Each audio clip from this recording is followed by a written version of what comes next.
Today, we're really getting into something quite monumental.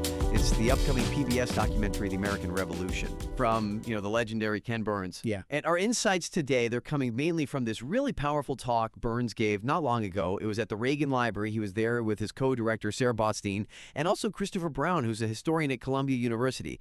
And we've got a few bits from a PS NewsHour interview, too. Okay, so let's start unpacking this. Ken Burns said something pretty bold. He called the American Revolution the most important event since the birth of Christ.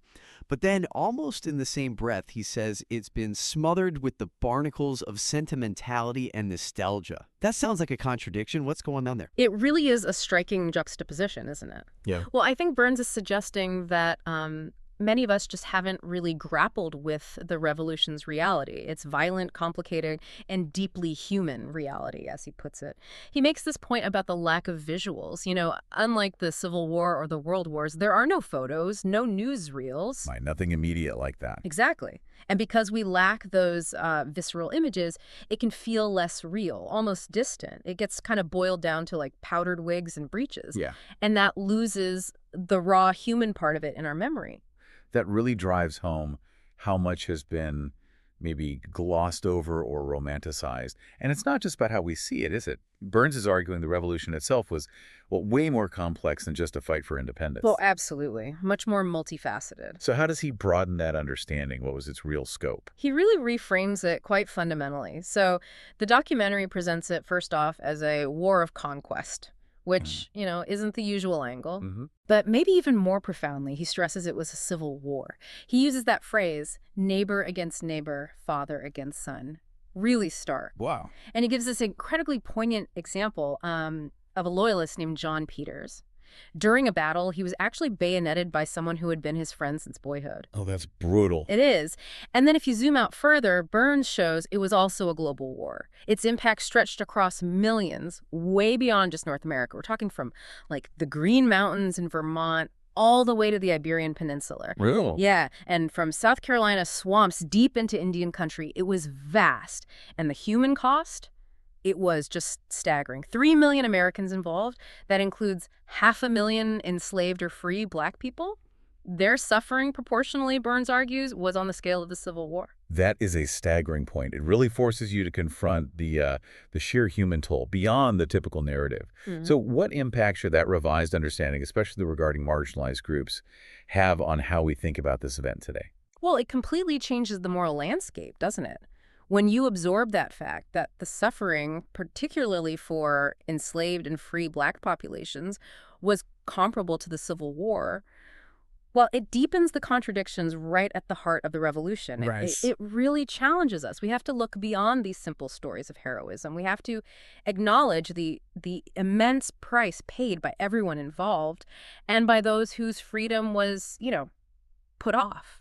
Yeah. Deferred. Mm-hmm. And it means we can't just celebrate. We also have to reflect on those profound moral compromises, the struggles that started way back then and are still playing out. Okay, so given this brutal, complex reality, getting all the perspectives is even more critical. So who are these ordinary people, the men and women whose voices we're going to hear in this film? Yeah, that's absolutely central for Burns. He wants to tell both the top-down and the bottom-up stories. The film very carefully weaves together the perspectives we know, the American and British leaders. But alongside them, you hear from these ordinary men and women, people who lived it, fought in it, suffered through it. And that includes? That includes voices that are often just missing from the national memory. You've got Native leaders, enslaved people, loyalists, even children. Children, wow. Yes. And Burns made a specific point about Native nations. They aren't treated as, background scenery. They're presented as independent nations with as much sort of prominence and force as, say, Virginia is, or maybe the Netherlands. That's a really significant shift in perspective. It is. And what about the big names, the towering figures we think we know so well? We always hear about George Washington. But Burns seems to highlight something specific, something distinctive about his leadership. He definitely does. Burns really zooms in on what he calls Washington's unique restraint. Restraint? How so? Well, he makes this powerful point. He could have been king. Washington had that opportunity. But he's the army behind him. Exactly. But instead, he stepped down, not just once, but twice. And for Burns, that specific act, that choice, makes him the greatest character of the age. It's an extraordinary moment. It really is. And, the historian Christopher Brown, he added another fascinating layer to this. He pointed out just how young so many of these key figures were. They were really at formative stages in their lives. Young? Like how young? Well, Brown explained their optimism, their drive, came from thinking about the world that they wanted to live in and make for the 2 or 3 decades of the life that they had in front of them, unquote. He noted that a lot of the people actually doing the fighting were in their late teens, early 20s. Late teens, early 20s. Fighting a revolution. Yeah. That's incredible. It really makes you pause and think about that kind of ambition, that courage at that age, taking on such massive challenges. So, okay, we've established there are no photos, no newsreels from back then. Yeah. How do Burns and his team actually do it? How do they transport us back to the 18th century and make all this complexity so vivid? It really is an art form, their approach. Burns, he assembles this incredible team. You've got co-director Sarah Botstein, historian Christopher Brown, making sure everything's accurate and nuanced. Right, the academic rigor. Yes. And Jeffrey C. Ward, the longtime scriptwriter, Burns actually called it this extraordinary script. And another co-director, David Schmidt, he grew up in Williamsburg, Virginia, apparently, and was really key in finding those first-person voices, that bottom-up story. Ah, so he knew where to look. Seems like it. And they use these visually stunning, emotionally layered elements, reenactments, voiceovers, beautiful shots of authentic 18th century landscapes.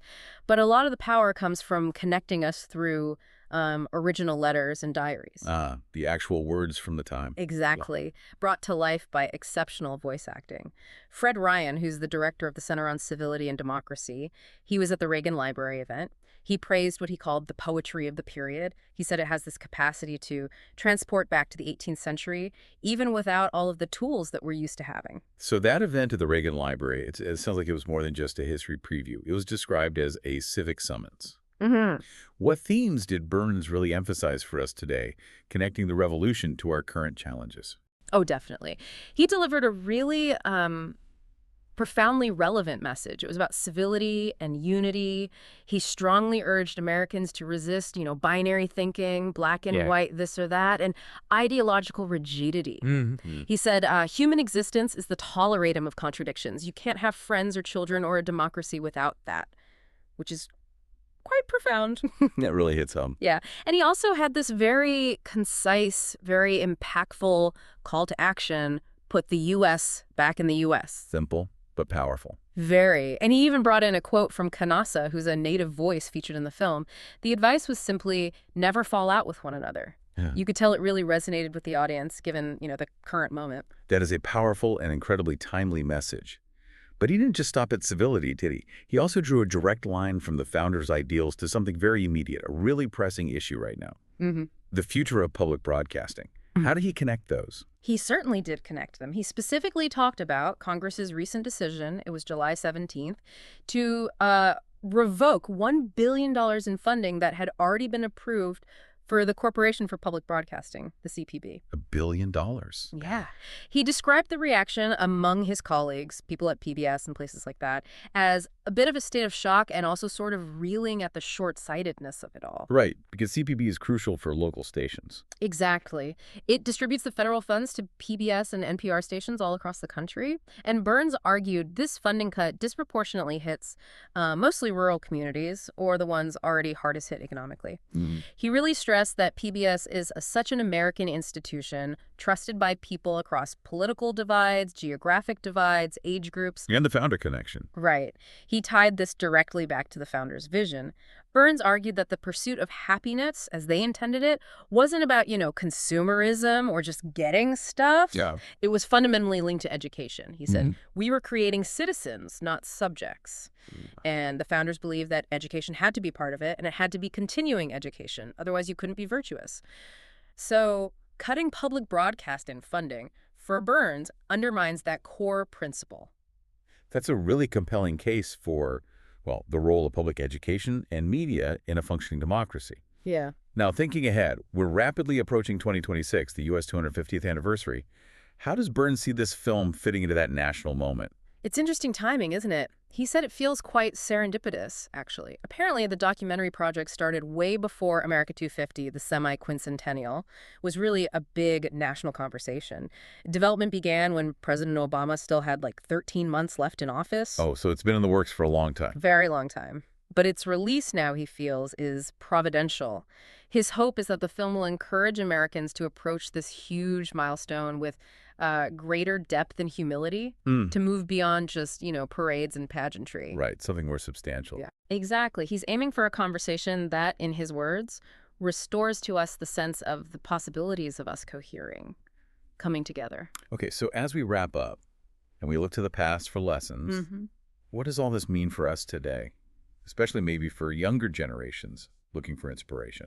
Well, I think that insight from Christopher Brown about the youth of the revolutionary leaders is incredibly relevant here. He reminds us the lessons really start with remembering just how young they were. So many of the key figures were at formative stages of their lives. Right, late teens, early 20s point. Precisely. That profound political change and idealism, the sheer energy of the people who fought, came from people that age. It really underscores the incredible power that youthful idealism and action can have in shaping history. And maybe to end on Burns's own powerful summary of the revolution itself, he said, the odds were 0, and our film is how that 0 went to 100%. Wow. It's just a testament to achieving the improbable. This deep dive has definitely shown the American Revolution was, well, far more complex, far more human, and frankly more violent than we often picture it. And its lessons about civility, about unity, and the absolute importance of ongoing education, they feel incredibly relevant for our present and our future. Absolutely. And perhaps it leaves you with this thought. If the founders genuinely believed that continuing education was essential for a virtuous citizenry, how might you, listening right now, continue your own deep dive into history to better understand the contradictions, but also the possibilities of our own moment? That's a really compelling question to think about. And to help you do just that, definitely mark your calendars. November 16th. That's when Ken Burns' The American Revolution premieres on PBS. It looks like an incredible opportunity to continue exploring this absolutely crucial period. You are listening to Claire News, Simi Valley.